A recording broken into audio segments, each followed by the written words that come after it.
ស្ត្រីនោះត្រូវបានប្អូនស្រីរបស់នាងរុញចុះពីភ្នំបន្ទាប់ពីទៅដល់សមុទ្រជ្រៅគាត់បានជួបនឹងនាគមួយក្បាលក្នុងរដូវរួមរករបស់វាគ្រាន់តែគាត់ហៀបនឹងលងទឹក Time Dragon បាននាំគាត់ទៅកាន់បាតទឹកនៃពិភពក្រោមទឹកមនុស្សកំពូលមានរឿងខ្លះដែលមិនអាចពិពណ៌នាបានកើតឡើងចំពោះយីឡុងនៅទីនេះពេលស្ត្រីនោះភ្ញាក់ឡើងនាងបានឃើញនាគកំពុងរងទុក្ខវេទនាខ្ញុំគិតថាគាត់ជាសត្វចម្លែកគាត់ភ័យខ្លាចខ្លាំងណាស់រហូតរត់ចេញខ្ញុំបានធ្វើឲ្យស្បែកជើងមួយរបស់ខ្ញុំជ្រុះដោយចៃដន្យប៉ុន្តែមិនហ៊ានរើសវាឡើងទេពួកគេមិនបានដឹងទេថាយប់មិញនាគបានរួមរកជាមួយគាត់បានឆ្លងផុតពីទុក្ខលំបាកដោយជោគជ័យហើយបានក្លាយជាសមាជិកនៃកងទ័ពនាគកំពុងសម្លឹងមើលស្បែកជើងរបស់ស្ត្រីដែលធ្លាក់មកដីគាត់បានយកស្បែកជើងហើយទៅត្រង់ទៅកាន់ឋានសួគ៌ខ្ញុំបានប្រាប់ឪពុកនិងម្ដាយរបស់ខ្ញុំអំពីអ្វីដែលបានកើតឡើងកាលពីយប់មិញអធិរាជត្បូងពេជ្រនិងស្តេចម្ដាយបានរៀនពីកូនប្រុសរបស់គាត់កូវ៉ាអ៊ីឈីណាមេស្ត្រីនោះបានរួមភេទដោយជោគជ័យពួកគេបានប្រកាសដោយរំភើបថាពួកគេនឹងមានចៅប្រុសណាស់ឆាប់នេះពួកគេបានរងចាំចៅប្រុសម្នាក់នេះអស់រយៈពេលរាប់ម៉ឺនឆ្នាំមកហើយអ្នកចាស់ទុំទាំងពីរនាក់ពួកគេថែមទាំងត្រូវទៅលេងកូនប្រសារស្រីរបស់ពួកគេដោយផ្ទាល់ដើម្បីផ្ដល់ការយកចិត្តទុកដាក់ពិសេសដល់នាងទៀតផងសូមមើលឡុងជុនបានយកស្បែកជើងដែលស្ត្រីនោះបានទុកចោលចេញប្រាប់ពួកគេអ្នកណាដែលអាចស្លៀកសម្លៀកបំពាក់របស់គាត់បានគឺប្រពន្ធរបស់គាត់ឈ្មោះឡុងយ៉ាងណាក៏ដោយកន្លះឆ្នាំបានកន្លងផុតទៅហើយនៅក្នុងពិភពមនុស្សស្ត្រីនោះមានផ្ទៃពោះជាមួយនាគនៅពេលនោះពោះរបស់គាត់ធំដូចពោះម្ដាយ10ខែក្មេងតាមម្ដាយធ្វើឲ្យអ្នករងទុក្ខវេទនាភ្លាមនោះក្មេងស្រីនោះបានរុញគាត់ទៅខាងគាត់ក៏បាននិយាយផងដែរថាគាត់មានភាពយឺតយ៉ាវនិងយឺតយ៉ាវនៅពេលធ្វើការងារមុនពេលដែលស្ត្រីនោះអាចពន្យល់ប្អូនស្រីរបស់គាត់បានគាត់ថែមទាំងផ្ទះខ្ញុំទៀតផងចាប់តាំងពីសិលីមានផ្ទៃពោះឋានៈរបស់គាត់នៅក្នុងគ្រួសារស៊ូបានធ្លាក់ចុះយ៉ាងខ្លាំងឪពុកជីវសាស្ត្រខ្ញុំខ្លាចថាគាត់នឹងមានផ្ទៃពោះមុនពេលរៀបការប្រសិនបើមនុស្សដឹងអំពីរឿងនេះគោលការណ៍របស់គ្រួសារស៊ូនឹងត្រូវបំផ្លាញដូច្នេះពួកគេបានចាក់សោគាត់នៅក្នុងទីធ្លាខាងក្រោយផ្ទះជារៀងរាល់ថ្ងៃដើម្បីធ្វើការងារធ្ងន់ម្ដាយចុងនិងស៊ីនប្អូនស្រីរបស់យិនញើមកលេងនាងជារៀងរាល់ថ្ងៃដើម្បីសម្លុតនាងពួកគេមិនបានដឹងទេថាវាងនៅតាមផ្លូវនៅពេលនោះម្ដាយនិងអធិរាជត្បូងពេជ្របានស្វែងរកកូនប្រសារស្រីរបស់ពួកគេនៅទីនេះអស់រយៈពេលជាច្រើនថ្ងៃមកហើយពួកគេបានចាប់ស្ត្រីទាំងនោះពីសិលិនហើយនិយាយថាតារាបណាអ្នកអាចពាក់វាបា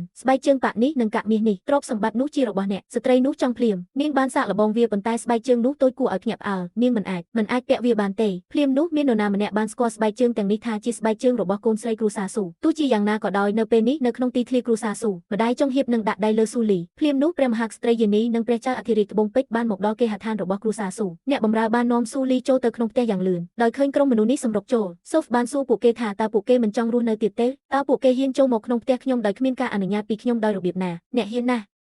លុតជង្គង់យ៉ាងលឿនហើយថ្វាយបង្គំព្រះមាតាស៊ូគនៃទីក្រុងធៀនជីននៅពេលដែលអធិរាជត្បូងពេជ្រនិងម្ចាស់ក្ត្រីបានផ្លាស់ប្ដូរអត្តសញ្ញាណរបស់ពួកគេសមាជិកគ្រួសារស៊ូបានលុតជង្គង់ភ្លាមព្រះមហាក្ត្រីយានីឥឡូវនេះគ្រាន់តែចង់ការស្វែងរកចៅស្រីរបស់គាត់មិនបានបង្កបញ្ហាច្រើនដល់ពួកគេទេគាត់បានដោះស្បែកជើងចេញហើយសួរស៊ីនជីនថាតើនេះជាគាត់មែនទេស៊ីនជីនបានឃើញស្បែកជើងគាត់ស្គាល់នាងភ្លាមថាជាបងស្រីរបស់គាត់ឈ្មោះស៊ូលីណាប៉ុន្តែគាត់មិនបានប្រាប់ព្រះមាតាទេផ្ទុយទៅវិញសូមឲ្យគាត់រកមួយនេះតើម្ចាស់ស្បែកជើងធ្វើអ្វីអធិរាជត្បូងពេជ្របាននិយាយថានាងរបស់គាត់កាលព្រះអង្គម្ចាស់កំពុងរងទុក្ខវេទនាទ្រង់បានពេញចិត្តស្ត្រីម្នាក់ដែលមានជីវិតរមែងស្លាប់ស្បែកជើងទាំងនេះជាវត្ថុអនុស្សាវរីយ៍របស់គាត់តារាបណាអ្នកអាចពាក់បានបន្ទាប់ពីពាក់ស្បែកជើងទាំងនេះហើយនាងនឹងក្លាយជាមហាក្សត្រីនាគនៃឋានសួគ៌របស់យើងពេលដូច្នេះយិនបានប្រកាសភ្លាមថាទាំងនេះជាស្បែកជើងរបស់នាងក្មេងស្រីនោះបាននិយាយថានាងចង់ពាក់វាហើយសាកល្បងវាម្ដាយរបស់គាត់បានទាញគាត់ចេញយ៉ាងលឿនគេក៏និយាយដែរថាជើងរបស់ស្ត្រីជាកន្លែងដែលលាក់កំបាំងបំផុតមិនគួរឲ្យអ្នកខាងក្រៅឃើញផ្នែកឯកជនបានយ៉ាងងាយឡើយបើចង់ពាក់វាអ្នកត្រូវចូលទៅខាងក្នុងវាបានបង្ហាញថាស៊ូលីត្រូវបានចាក់សនៅក្នុងជំរកឈើត្រីមាសបានដើរមកទាត់ខ្ញុំហើយខ្ញុំនៅតែច្រណែនវាមូបាននិយាយថាកូននៅក្នុងពោះរបស់គាត់ពិតជាមកពីស្ថានសួគ៌មែនស្ដេចអ្នកពិតជាមានសំណាងណាស់វានឹងក្លាយជាខ្ញុំឆាប់នេះគាត់អង្គុយចុះហើយហៀបនឹងពាក់ស្បែកជើងប៉ុន្តែជើងរបស់គាត់ធំជាងជើងរបស់ស៊ូលីទៅទៀតវាមិនអាចទៅរួចទេក្នុងការពាក់វាម្ដាយភ្លាមគាត់បានទាញកាំបិតចេញមកហើយប្រាប់បុរសនោះថាបើគាត់ចង់ជោគជ័យដើម្បីក្លាយជាមនុស្សពូកែម្នាក់មនុស្សម្នាក់ត្រូវតែអត់អន់ចំពោះអ្វីដែលអ្នកដទៃមិនអាចអត់អន់បានខ្ញុំអាចទ្រាំទ្របានដរាបណាអ្នកនៅប្រឈមមុខនឹងជើងរបស់ស៊ូលីខ្លួនឯងពេលសាច់ដែលលើសត្រូវបានកាត់ចេញខ្ញុំអាចពាក់ស្បែកជើងទាំងនេះបានអ្នកទាំងពីរឥឡូវនេះបានចូលទៅក្នុងស្ថានភាពឆ្កួតលីលាដើម្បីក្លាយជាមហាក្សត្រីនាគថ្មីស្ត្រីបានរើសកាំបិតមកកាត់រន្ធនៅកែងជើងមិនយូរប៉ុន្មានគាត់ក៏ចេញមកទាំងញ័រខ្លួនទីបំផុតមានអ្នកណាម្នាក់ពាក់ទំហំ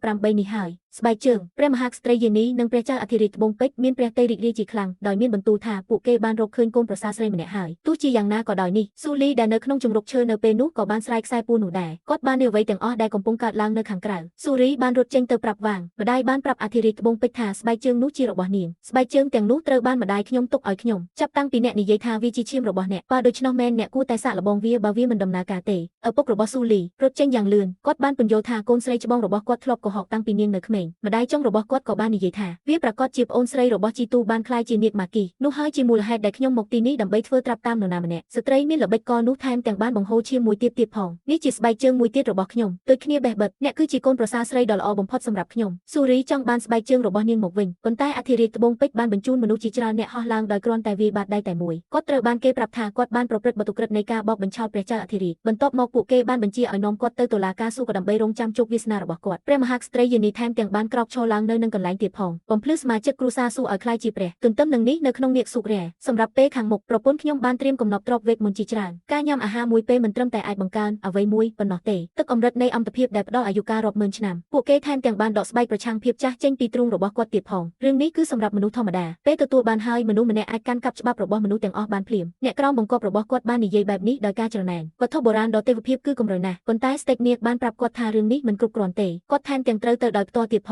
ងប្រពន្ធបានរកផ្កាប្រូខូលីមកបរិភោគភរិយារបស់គាត់អាចអមតៈដូចគាត់មីតេងទើបតែចាក់ចេញពីព្រះមហាក្សត្រីយានីបន្ទាប់មកអធិរាជត្បូងពេជ្របាននាំគ្រួសារស៊ូទៅកាន់វាលស្រែពេលដឹងថាទ្រព្យសម្បត្តិទាំងនេះត្រូវបានប្រគល់ឲ្យគាត់ទាំងអស់ស្ត្រីដែលមានគំនិតឆ្មើងឆ្មៃនិយាយទាំងអៀនថាជាវខ្ញុំមានអារម្មណ៍ខ្មាស់អៀនក្នុងការទទួលយកវាអ្នកនឹងក្លាយជាមហាក្សត្រីនាគនាពេលអនាគតដរាបណាអ្នកអាចមាននាគបានសូមឲ្យខ្ញុំឆាប់នេះកាន់ចៅប្រុសមាសរបស់ខ្ញុំក្នុងដៃម្ដងទៀតខ្ញុំនឹងមិនលោភលន់ពេកទេចំពោះទ្រព្យសម្បត្តិបន្ថែមទៀតគាត់បែរមកមើលពូធំរបស់ស៊ូលីនចិត្តនាឃាតកម្មមួយបានបង្កើតឡើងយ៉ាងសម្ងាត់នៅក្នុងចិត្តរបស់គាត់រួចហើយបន្ទាប់ពីមនុស្សគ្រប់គ្នាចេញទៅស៊ីនជីនបានប្រាប់ឪពុកម្ដាយរបស់នាងថាពួកគេត្រូវតែសម្លាប់ស៊ូលីនិងគ្រប់ពូជនាគនៅក្នុងពោះរបស់វាឥឡូវនេះគ្មានការវិលត្រឡប់មកវិញទេពួកគេមិនបានដឹងទេថានៅពេលនេះនៅលើវេទិកាប្រតិបត្តិកូននៅក្នុងផ្ទៃរបស់ស៊ូលីបានកើតរូបរាងរួចហើយសូមមើលស៊ូលីស្គាល់កូនតូចរបស់នាងបានមួយផ្លែតក្មេងនោះបានប្រាប់គាត់ថាកុំខ្លាចអីតារាប់ណាឪពុករបស់គាត់បានឃើញគាត់ភ្លាមគាត់នឹងដឹងតើអ្នកណាជាមហាក្សត្រីពិតនៃនាគបន្ទាប់មកគាត់បានរៀបចំនាំគាត់ទៅរកព្រះចៅអ្នកប៉ុន្តែភ្លាមនោះក្មេងស្រីត្រីបាឡែនថ្មីនិងក្រុមគ្រួសាររបស់នាងបានមកដល់ឈុតឆាកដ៏រំជួលចិត្តនៃសេចក្តីស្រឡាញ់របស់ម្ដាយនិងកូនអាណិតថ្ងៃនេះពួកគេទាំងអស់គ្នាត្រូវស្លាប់ឪពុកសូមជួយសង្គ្រោះខ្ញុំផងកូននៅក្នុងពោះខ្ញុំជាកូនរបស់ខ្ញុំនិងជាកូនរបស់ឡុងជុនលោកម្ចាស់អ្នកគួរតែគិតគូររឿងនេះឲ្យបានដិតដល់ប្រសិនបើឡុងជុនដឹងពីរបៀបដែលយើងបានប្រព្រឹត្តចំពោះចៅប្រុសរបស់យើងពួកគេប្រកាសជាមិនអនុញ្ញាតឲ្យយើងទៅណាឡើយពេលព្រួញត្រូវបានលែងហើយគ្មានការងាកក្រោយវិញឡើយបិសាចឲ្យវាជាវាសនារបស់អ្នកដែលគ្មានតម្លៃអ្វីតតែសោះចូលទទួលយកវាឪពុកវាច្បាស់ណាស់ថាស៊ូជាវអ្នកបម្រើស្រីនៃត្រកូលឈាមក្រោមអត្តសញ្ញាណរបស់ខ្ញុំតើអ្នកអាចមានភាពលំអៀងយ៉ាងដូចម្ដេចខ្ញុំជាកូនបង្កើតរបស់អ្នកខ្ញុំសូមអង្វរអ្នកសូមអង្វរខ្ញុំនិងកូនផងឯងនេះគ្មានប្រយោជន៍អ្វីតតែសោះឯងមិនសមនឹងធ្វើជាកូនស្រីខ្ញុំតតែសោះចាប់ផ្ដើមថ្ងៃនេះខ្ញុំមានកូនស្រីដ៏មានតម្លៃតែម្នាក់គត់គឺជាជាវហាហាស៊ូលីនទៅឋានរកទៅប្រញាប់ឡើងគ្មានអ្នកណាចាប់គាត់ឲ្យខ្ញុំទេស៊ូជាវចៅខ្ញុំនឹងមិនប្រកួតប្រជែងអ្នកដើម្បីតំណែងធ្លាក់ពីក្រោយទេខ្ញុំសុខចិត្តធ្វើជាទាសកររបស់អ្នកអស់មួយជីវិតខ្ញុំសូមអង្វរអ្នកខ្ញុំសូមអង្វរអ្នកសូមដោះលែងខ្ញុំទៅ